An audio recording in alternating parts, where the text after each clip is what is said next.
প্রিয় কবি কাজী নজরুল ইসলামের কবরের পাশেই চিরনিদ্রায় শায়িত হলেন ইনকিলাব মঞ্চের মুখপাত্র শরীফ ওসমান হাদী। সকাল থেকেই শুরু হয় কবর খোঁড়ার কাজ।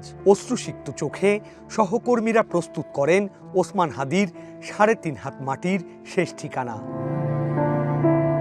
এরপর বেলা বাড়ার সাথে সাথে হাদীকে শেষ শ্রদ্ধা জানাতে রাজপথে নামে জনতার ঢল।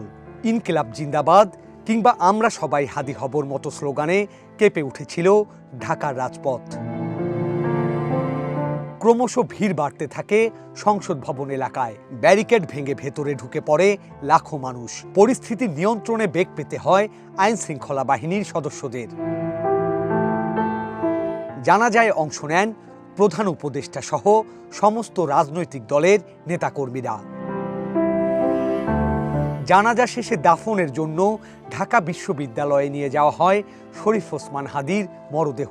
ফ্রিজার ভ্যানের পেছন পেছন শুরু হয় লাখো জনতার পদযাত্রা। বন্ধ হয়ে যায় যান চলাচল। দেশের বিভিন্ন অঞ্চল থেকে অংশ নেয়া জনতার পদযাত্রায় অবরুদ্ধ হয়ে যায় রাজপথ। অবশেষে সহযোদ্ধা ও অনুসারীদের চোখের জলে ভাসিয়ে লাখো জনতার শ্রদ্ধাঞ্জলির মধ্য দিয়ে বিদ্রোহী কবির কবরের পাশেই সমাধিস্থ হন জুলাই আন্দোলনের অন্যতম যোদ্ধা শরীফ ওসমান হাদী।